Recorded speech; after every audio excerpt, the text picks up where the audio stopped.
ऐसे बचाई द्रौपदी की लाज। युधिष्ठिर जुए में अपना सर्वस्व हार गए थे। छलपूर्वक शकुनी ने उनका समस्त वैभव जीत लिया था। अपने भाइयों को, अपने को और रानी द्रौपदी को भी बारी बारी से युधिष्ठिर ने दांव पर रखा।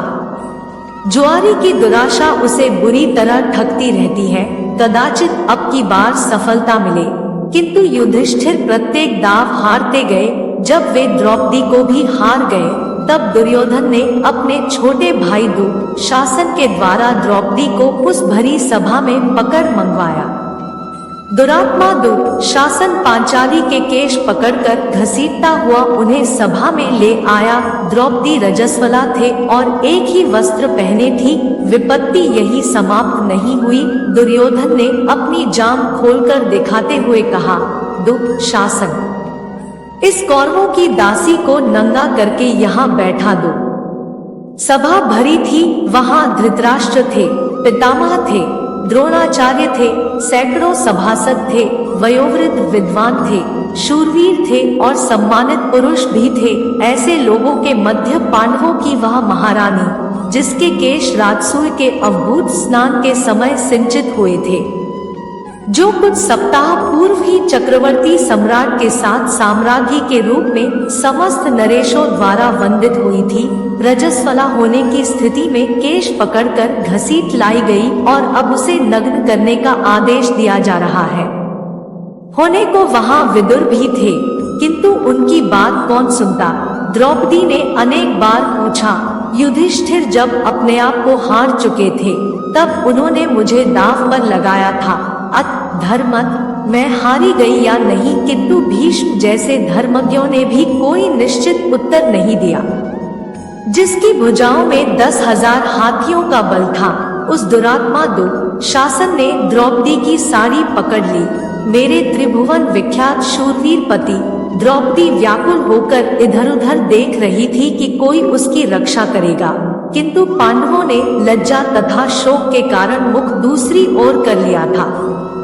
आचार्य द्रोण, पितामह भीष्म, धर्मात्मा कर्ण। द्रौपदी ने देखा कि उसका कोई सहायक नहीं। कर्ण तो उल्टे दुःशासन को प्रोत्साहित कर रहा है और भीम, द्रोण आदि बड़े बड़े धर्मात्माओं के मुख दुर्योधन द्वारा अपमानित होने की आशंका से बंद है और उनके मस्तक नीचे झुके हैं।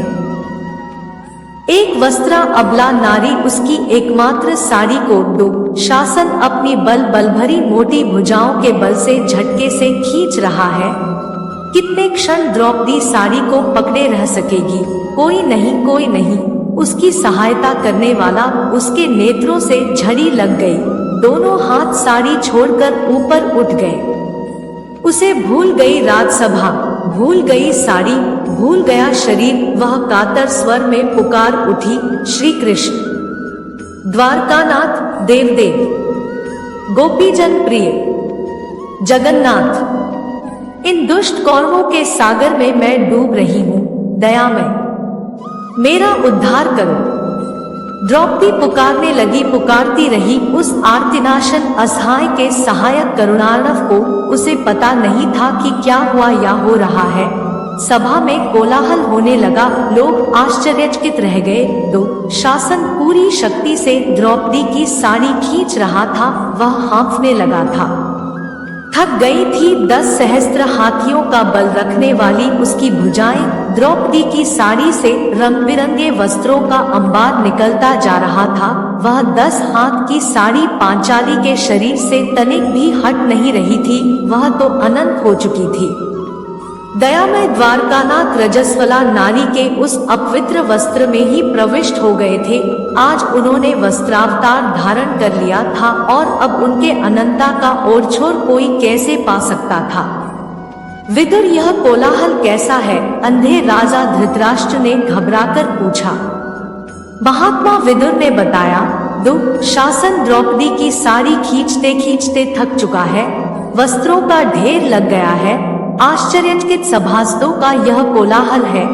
साथ ही आपकी यज्ञशाल में श्रृंगाल घुस आए हैं और रो रहे हैं। दूसरे भी बहुत से अपशकुन हो रहे हैं। द्रौपदी सर्वेश्वर श्री कृष्ण को पुकारने में तन्मय हो रही है।